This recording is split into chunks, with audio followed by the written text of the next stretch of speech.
नमस्कार जय जगन्नाथ दर्शक बंधु आपण मानू आज भिडियो स्वागत करुछि। आसंतु आज जानिबा केतोटी रोसई टिप्स विषय रे। भिडियोटी को आरंभ करने पूर्व चैनल रे जो मैंने नुआ अच्छा चैनल को सब्सक्राइब कर दिंतु, वीडियो को गोटे लाइक कर दिंतु। चलंतु भिडियोटी शेष पर्यंत देखिबा। 1 नंबर कंचा टमाटो को शीघ्र पचाइबा पई 5 ରୁ 6ଟି पाचिला टमाटो सहित कंचा टमाटो गोटे पॉलिथिन रे बांधी रखिले कंचा टमाटो शीघ्र पाची जाए।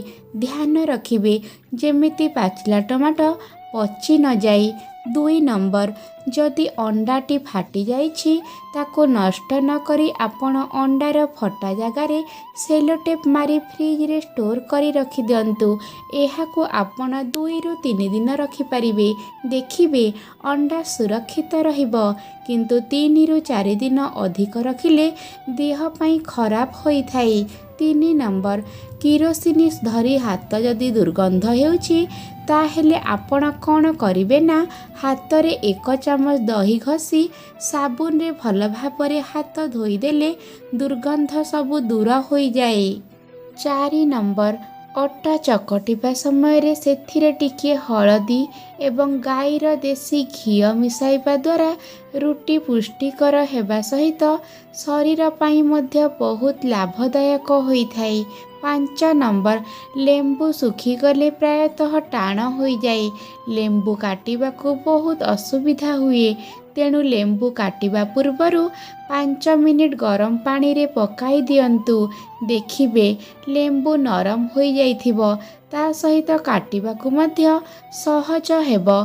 6 नंबर कंचा लंका रे डेंफ थिले लंका शीघ्र पची जाई थाई, तेणु कंचा लंकारु डेंफ बाहर करी फ्रिज रे स्टोर करी रखिले ताहा अधिक दिन पर्यंत फ्रेश रही थाई। 7 नंबर मुग डाली को अधिक स्वादिष्ट करिबा पई छुंक कला बेले सोरिष तेल, जीरा, तेजपत्र, सुखिला लंका एवं रसुण ता सहित किछि पियाज देई डालमा प्रस्तुत करंतु। डालमा प्रस्तुत हो सारिला परे धनिया पत्र एवं भजा जीरा को गुंड करी डालमा रे पकाई मिक्स करी ताको घोड़ाई रखंतु। देखिबे डालमा बहुत स्वादिष्ट हेबो। 8 नंबर तरकारी रे अधिक लूण पड़ीगले सेथिरे 1 किंबा 2टी अंगार को भल भाबरे धोई तरकारी रे पकाई दियंतु एवं चुली रे बसिथिबा बेले किछि समय परे काढ़ी दियंतु। 9 नंबर हाथ धोआ बेसिन रे दाग लागिथिले सेथिरे अल्प लूण एवं लेंबू रस को दाग होइथिबा जगारे पकाई ब्रश माध्यम रे घसी देले दाग छाड़ी जाई थाई। 10 नंबर जदि आपण जे कोनोसी मांस रोसई कला बेले जदि सिझु नाही तेबे कौन करिवे ना मांस को कसिकी पानी देबा समय रे मांस सहित खंडे अमृतभंडा काटी पकाई देबे।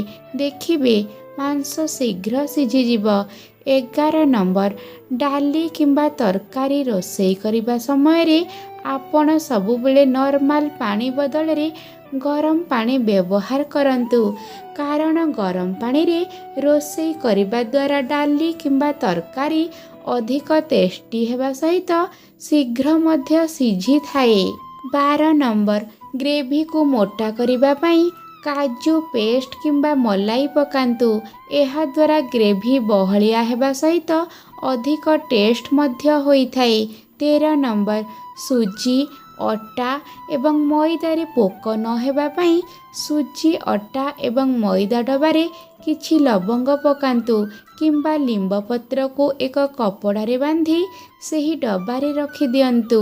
14 नंबर छोट पिला मानंको गाजर, बीट, कंचा कदली, अमृतभंडा एवं आलू सिझाई खाइबा को दियंतु। एहा द्वारा पिला माने सुस्थ सबल होई थांती, ता सहित पिला मानंकर स्वास्थ्य मध्य भल रही थाई। 15 नंबर तरकारी रे बाहरर अधिक गुंड मसला पकांतु नाही, एहा द्वारा तरकारी रो प्राकृतिक स्वाद खराब होई थाई।